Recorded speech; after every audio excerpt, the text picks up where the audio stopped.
Hey, welcome to Optimize Your Body with Martin Silva, where we talk raw, uncut facts to truly help you optimize your body. Hello, my lovely listeners. Firstly, I wanted to apologize. I've just spent the last 45 minutes scrambling around looking for my adapter for my headset, so I'm now talking into the laptop.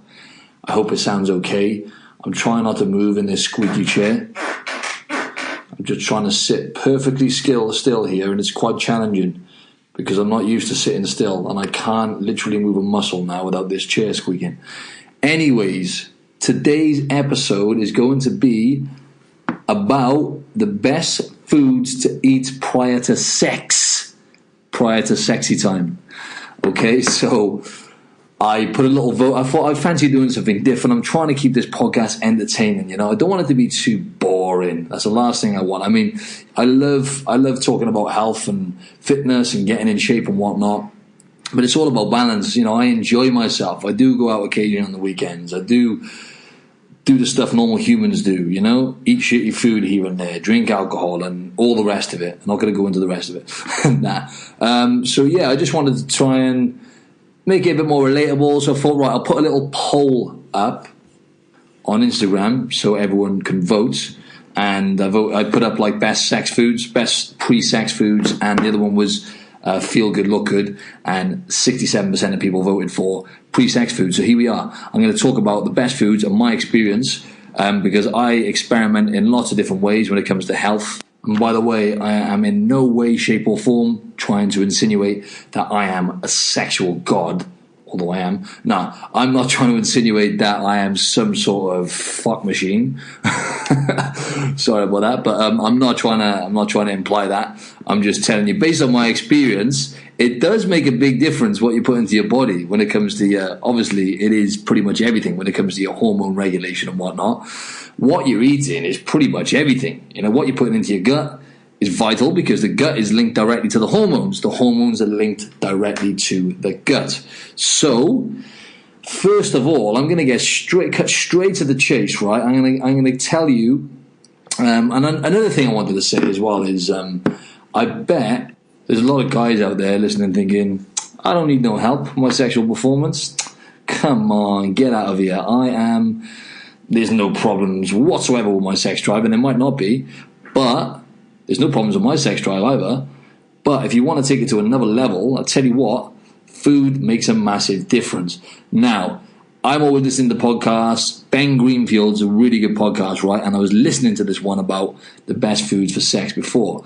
And I thought I'd try this concoction, and by God, does it work, okay? And I hope to God my mum's not listening to this episode because it's going to be quite embarrassing. So, Mum, please tune out now because it might get a little bit too crude for your ears, to be honest.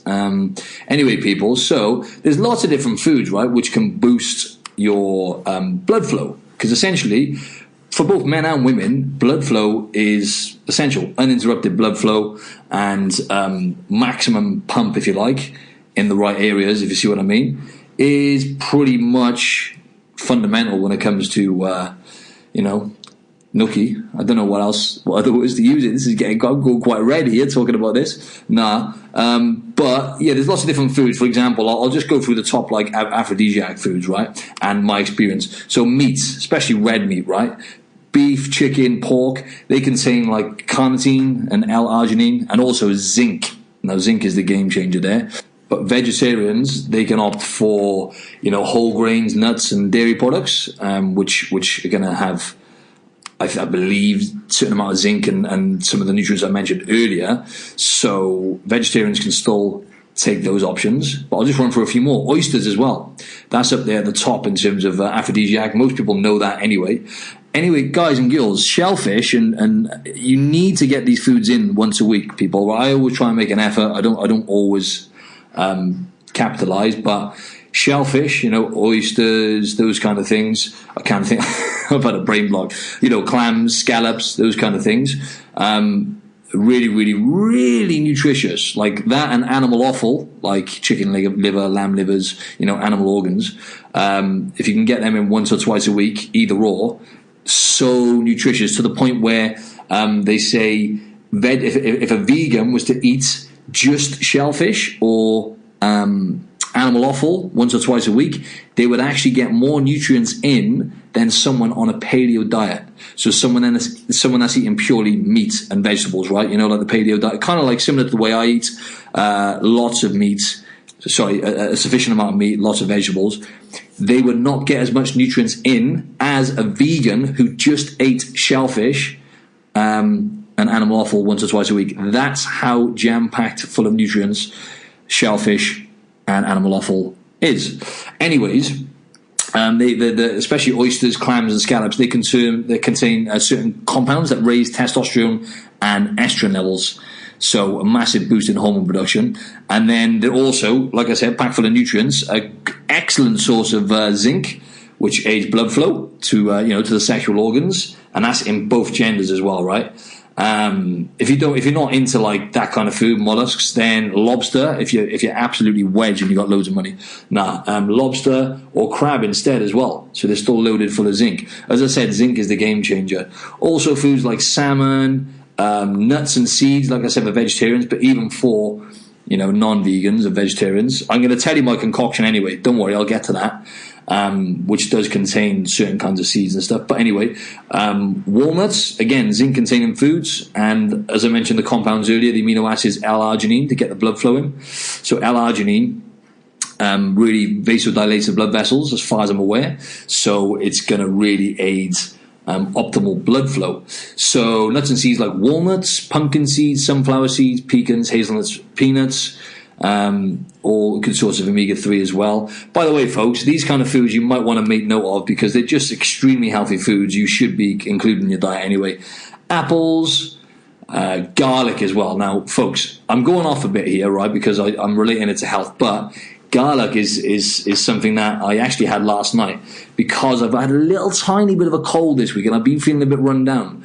Now, they've done studies with garlic, folks, right, and the only thing is my breath still fucking stinks now. Right? That's the only issue because if you eat raw garlic, okay, so I just munched 2 raw garlic cloves yesterday and I put some more into my meals. Luckily I wasn't going out anywhere, so my breath was lively, absolutely lively this morning when I woke up. I could taste it. It was like, oh. But anyways, garlic, the studies they've done, right, in terms of getting a cold and antibacterial, antiviral, it's literally a superfood. It's the best food. It contains a compound called allicin, I believe, which is just, as I say, it is an excellent compound for battling bacteria and stuff. So what they've done, the studies they've done have proven that people with colds who eat raw garlic, okay, whilst they're ill, it actually shortens the amount of time they have this cold from the average of 6 days down to 1.5 days. So I always say to my clients when they're ill and stuff and they get run down, munch on some raw garlic cloves, and I'll tell you what, it does something. I've had good feedback from clients saying, wow, it seemed to clear up much quicker than usual. The best way to do it, I think, is get like a few raw garlic cloves, chop them up, leave them for about 5 minutes, and then when you eat them, they'll have the highest amount of that compound I was talking about actually available.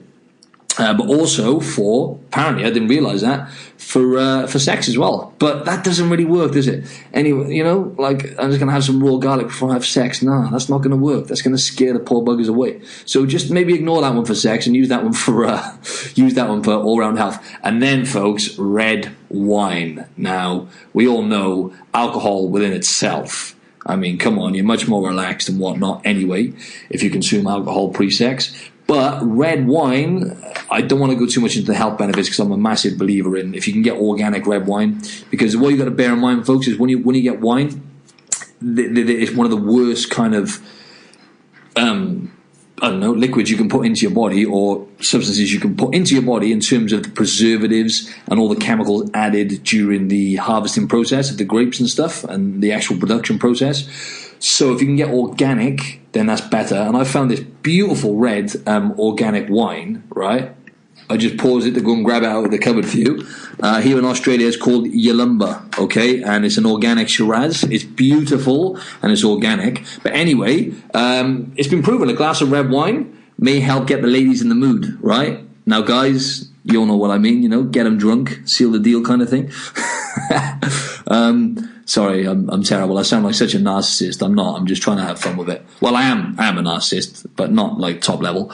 Anyways, 2 glasses of red wine a day has been proven to increase sexual desire and lubrication in women. But the true diamond here, folks, is red wine's packed full of nitrates. So the blood flow, again, vasodilating the blood vessels and getting a pump, if you know what I mean. So, so red wine obviously goes without saying, alcohol. But if you're going to drink alcohol before a sexual encounter, get the red wine on board, folks. It's the one. Don't get too sloppy with it. Come on, 1 or 2 glasses, that'll do the trick. You don't need a whole bottle. Anyways, I'm going to get to my concoction. I kind of went off on a bit of a tangent again there, but I just wanted to load you full of the kind of foods which have been proven scientifically. So, my concoction. Now, I listened to a podcast, Ben Greenfield's podcast, before. I had a sexual encounter before, about a year or so ago, and I thought I'd give this a go, right? And basically, the combination of it. Now, meat and eggs and stuff, as I said, I've heard like steak and eggs is one of the best things you can have. But I don't know about you folks, like eating a full-blown meal before you get, you're getting jiggy with it. I'm in a bit of a food coma, if I have a big old steak and eggs and whatnot. I don't know, it's not really, I don't feel light as such, you know what I mean? I've got to stop saying, do you know what I mean? Do you know what I mean?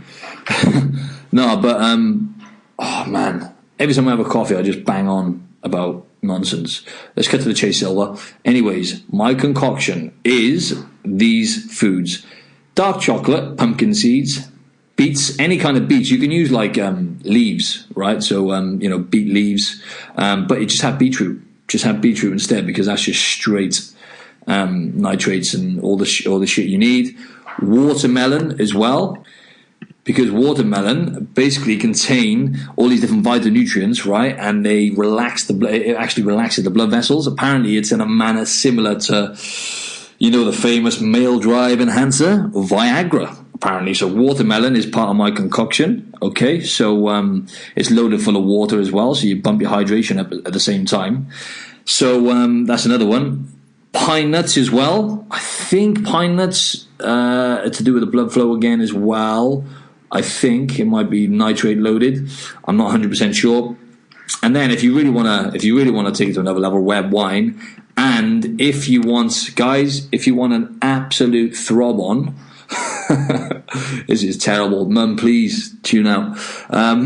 If you want an absolute throb on, then obviously you can throw some Viagra in the mix with red wine on top of that. But to be honest, without those 2 components, I had a bowl of, I think I had about like 3 pieces of dark chocolate, so about 30 grams of dark chocolate. Write this down, guys and girls. 30 grams of dark chocolate, pumpkin seeds, beetroots. I just chopped up like 1 or 2 beetroots, I think it was. Watermelon, a few big chunks of watermelon, and then pine nuts in a bowl. I think one time I had 2 glasses of red wine as well, and I'm not just saying it. I mean, I have no issues for the most part when it comes to sexual desire. However, in terms of your genital area, you get one hell of a pump. Okay, so it's actually bigger down there. Now, try it out, lads, because of the vasodilation of the blood vessels and whatnot. It's like, for example, if you're going to go train and you want to get the ultimate pump, do you know the best thing you can take? Is Viagra. Now, I've never tried that personally. I've never taken Viagra and trained, but it is the ultimate vasodilator, and obviously it relaxes the blood vessels and improves blood flow like no other. So if you want to get a major pump, forget about all these shitty pre-workouts and whatnot. Just pop half Viagra and go and train and watch the pump you get. So yeah, that's my concoction. In a bowl, chuck it in there, dark chocolate, pumpkin seeds, beetroots, watermelon, and pine nuts. Boom. It's only quite light as well, then, see? And as I say, if you want to take it to another level, have a glass or 2 of red wine. And if you want to be like the number 1 performer on the planet and just really go to town on this individual, then, oh my God, this is terrible. Then pop a Viagra on top of that and watch out. But the same goes for ladies as well. I mean, to be fair, I mean, you don't really have to do much, do you? Like, it's mainly the guys who've got to get it hard on and stuff, right? So, I mean, you haven't really got to worry too much. I'm joking. That's a joke. That was really sexist. I'm only messing around. But for women as well, it is to do with the blood flow and whatnot. So those kind of foods should, give you more of a thing down there. But I think this is predominantly for guys in terms of just getting maximum pump in the right areas. But above all, people, right, before, this is the stuff, maybe I should have mentioned this before I went into all that mumbo jumbo, is, if nothing, like, to be honest with me, I'm not trying to sound like, oh yeah, Mr. Macho, but I have a decent sex drive, right? However, nothing will kill my sex drive and libido more than stress. Okay? So it does not matter. For example, a guy, I listened to the Mind Pump podcast, my favorite podcast, guys. You should go and check that out. They inspired me to get this going. Mind Pump Media, talking about a pump. But the guy on there, one of the guys, Adam, he takes testosterone because he's got issues with his testosterone levels. I won't go into it too much. So he takes steroids essentially. Just to keep his testosterone levels at a decent level, and he says and he's taken lots of testosterone for competitions and whatnot, and he says doesn't matter how much of that he takes, okay, testosterone, he still won't get a hard on if he's stressed. So stress trumps everything, folks. If your stress levels are too high, your cortisol levels are through the roof and whatnot, and you haven't got a decent amount of serotonin levels, which are going to be lifestyle inflicted, basically. Your lifestyle and whatever's going on in your life is going to influence that directly. Then forget about the sex drive, because that is what's going to, in my experience, and just the science tells you that if you're stressed out for whatever reason mentally, then you're not going to be at your best. So nothing kills my libido at all. Actually, nothing does apart from stress. Performance anxiety, that's another one. I'm just going to put it out there, folks. I'm human. I don't care what people think. Humility, the way I look at it is humility prevents humiliation, right? There's too many fake people out there who are driven by ego and lie about things like, I've never once had any issues in the bedroom, and I have never once had any problems, and I am a top performer 100% of the time. Yeah, of course you are, buddy. Sorry about that, but no, performance anxiety is very common now. What's really, really fascinating now, I'm going off on one a bit here. I'll do another episode on this. I'm enjoying this. Another thing is, in terms of what they're finding now, it's an epidemic now with guys, another epidemic, young guys who can't get hard-ons because they're exposed to so much now on a digital level with porn. And let's think about it now. If I were, what I thought yesterday, and actually I took some of this off of Mind Pump podcast as well, is when I was, what am I now? I'm 30 years old. When I was like 17, there was no Instagram, right? So nowadays, for example, I'll go onto my Instagram. I don't follow as many of these women now, these model women, because it just distracts me. But about a year or so ago, I would go onto my Instagram feed, and all I would see is pictures of booties, asses in thongs popping up on my feed non-stop, scrolling through. And I just thought to myself, like, yesterday, if I was, like, say, 16, 17, and I was, exposed to that, all I would be doing all day long is just bloody scrolling through these pictures, watching videos. I mean, porn is another level altogether, and that's what is causing this problem now, is because guys are watching so much porn that when it comes down to the actual sexual interaction with someone, they are expecting all this crazy fantasy, all these nutty fantasies that they're watching on pornos, which isn't real, it's all fake. And then obviously when that doesn't unfold, they can't get a hard on. And also performance anxiety as well, because, I don't know whether maybe that relates to us comparing ourselves to people more on social media. And there's going to be other aspects as well in there. You want to perform at your best, and it becomes, you become anxious and stressed, and then don't get it up or whatever. So these things are actually, the stats are showing now that actually there's more and more young guys now having issues with their sex drive. Well, not so much the sex drive, but actually performing in the bedroom. And all of that comes down to what they're exposed to nowadays. So, yeah, that's an interesting fact, folks. I thought I'd put that one out there. But, yeah, stress, manage your stress. My top tips for that, guys and girls, is use meditation. I use that as a tool more than anything now. I don't do it religiously. I was doing it at one point every single day, day in, day out. For me, it works better if I just use it as a tool. So a really good app I would recommend is Headspace. Okay, you need to train, just like you train your muscles, folks, and train your body, you have to take even more care with your mind. You have to train your mind. Now, it's been proven that meditation switches on certain parts of the grey matter in your brain, which will which does reduce cortisol levels, your stress levels, and increase serotonin levels. It's just proven that over time, if you practice meditation, it is going to train your brain and exercise your brain in a way which is favorable for longevity, health, and your stress levels. So that is something you should definitely look into. Also, gratitude, folks, is something I'm going to really take up a level now. There's a book I've just started reading called 59 Seconds by, what's the name of the guy? Something Wiseman. It's not Richard Wiseman. It is something Wiseman. Anyway, gratitude has made me realize how, I kind of always do 10, I'll always go through 10 things a day. I'll always do 10 things that I'm grateful for. So I'll run through that just as I'm walking to work. I'll do maybe 5 in the morning, 5 in the night. That could be anything, folks. So showing gratitude and just appreciating what you've got, because 50, but I didn't realize, I read this in this book. I thought it was about 40%, but 50% of our happiness, unfortunately, folks, is what we are born with. It is ingrained into our genetics. So your genetic makeup is going to basically determine around about 50% of your overall happiness. However, 40% of your happiness is going to be determined by your day-to-day behaviors and your education and whatnot. And basically what you, not your education, your day-to-day behaviors and what you actually think of others, and how you value other people and whatnot is going to be the other 40%. So essentially, giving, showing gratitude, all those kind of things come into that category. And then only 10%, folks, 10% comes down to money and financial and education and your status, if you like, and whatnot. So only 10% of that overall happiness comes from what you have achieved, essentially, and what you education, finances, properties, whatever.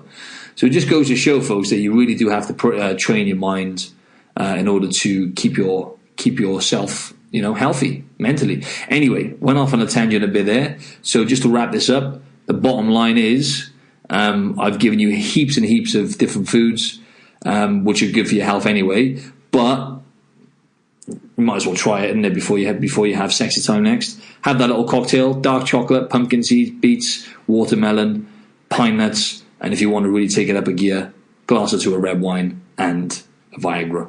That's another level. But I wouldn't recommend taking Viagra regular, because just like anything you put into your body will become efficient at actually utilizing it, and then you will not be able to perform as well without using it. So don't get into a habit of using that. But if you really want to make a good impression, then why not add it in there? Anyways, folks, I hope that helped, and I hope that was handy for you. And I think I've got to stop having a coffee directly before doing the podcast, because I am very sensitive to it and I chat a lot of shit. So thank you for tuning in, people, and I will see you next week. Have a cracking day, and please, I'm literally on my knees begging you for this now. If you can give me a 5-star rating and write me a nice review on iTunes, I will send you out my ebook for free, my recipe ebook. Okay, so please, if you can do that, and then just drop me a direct message on Instagram. Now, if you're not on my Instagram, go and follow me anyway, because that's where I do all my stuff, at Martin Silva Fitness. Okay, Silva, Silva, Martin Silva Fitness. Go follow me on there. Give me a rating review. Once you've done that, send me a DM, send me a direct message. Say I've done the review, and boom, I'll send you out the ebook. Okay, thanks for tuning in, folks. Peace.